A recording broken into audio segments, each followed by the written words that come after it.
আসসালামু আলাইকুম ভিউয়ার্স, সবাই কেমন আছেন? আজ আপনাদের সামনে হাজির হয়েছি নাপা এক্সটেন্ড ট্যাবলেটের রিভিউ নিয়ে। ঔষধটি কি কাজ করে, খাওয়ার নিয়ম কি, পার্শ্ব প্রতিক্রিয়া কি, সতর্কতা কি, গর্ভাবস্থায় খাওয়া যাবে কিনা, ওষুধটি দেখতে কেমন, বাজার দর কত, এ নিয়ে বিস্তারিত আলোচনা করব। যদি ভিডিওটি থেকে কোনো কিছু শিখে থাকেন অবশ্যই চ্যানেলটিকে সাবস্ক্রাইব করবেন, লাইক দিবেন, শেয়ার করবেন, কমেন্ট করবেন।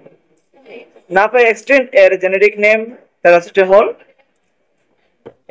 665 mg।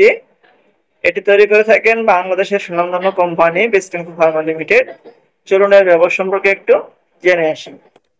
জ্বর, সর্দি জ্বর, ইনফ্লুয়েঞ্জা, মাথা ব্যথা, দাঁত ব্যথা, কানের ব্যথা, শরীরের ব্যথা, স্মৃতিজনিত ব্যথা, ঋতুস্রাবজনিত ব্যথা, মস্কে যাওয়া ব্যথা, অন্তরে ব্যথা, কোমরে ব্যথা, অস্ত্রোপচারের পরবর্তী এছাড়া কানের প্রদাহ, শিশুদের টিকা দেওয়ার পরে জ্বর ইত্যাদি ব্যথার খুবই ভালো কাজ করে।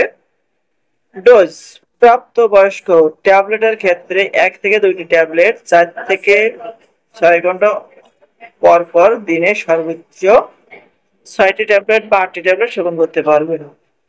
শিশু 6 থেকে 12 বছর আধা থেকে একটি ট্যাবলেট দিনে 3 থেকে 4 বার অবশ্যই একজন রেজিস্টার্ডভুক্ত চিকিৎসকের পরামর্শে সেবন করবেন। এই ওষুধের কিছু পার্শ্ব প্রতিক্রিয়া আছে, যেমন পার্শ্ব প্রতিক্রিয়া নেই বললে চলে, তবে কোনো কোনো ক্ষেত্রে হিমাটোলজিক্যাল প্রতিক্রিয়া, অগ্ন্যাশয় প্রদাহ, চামড়ার ফুসকুড়ি ও অন্যান্য অ্যালার্জি দেখা দিতে পারে। সবচেয়ে বেশি পার্শ্ব প্রতিক্রিয়ার ভিতরে আছে প্যারাসিটামল বিষাক্ততা। অর্থাৎ আপনি দীর্ঘদিন যাবৎ যদি প্যারাসিটামল ব্যবহার করে থাকেন তাহলে আপনার শরীরে একসময় প্যারাসিটামলের বিষাক্ত দেখা দিতে পারে, শরীর চুলকাতে পারে। অবশ্যই এ সময় একজন রেজিস্টার্ডভুক্ত চিকিৎসক অথবা আপনার যে ডক্টর আপনাকে ওষুধটি দিয়েছেন তার সাথে যোগাযোগ করবেন। গর্ভাবস্থায় স্তনদানকালে ব্যবহার করা নিরাপদ এবং 2025 সালে প্রতি পিসের দাম 2 টাকা। তো ভিউয়ার্স, দেখতেই পাচ্ছেন সেম ডিজাইনে সেম কোয়ালিটির ওষুধটি বাজারে পেয়ে যাবেন। সকলকে অসংখ্য ধন্যবাদ ফুল ভিডিওটি দেখার জন্য।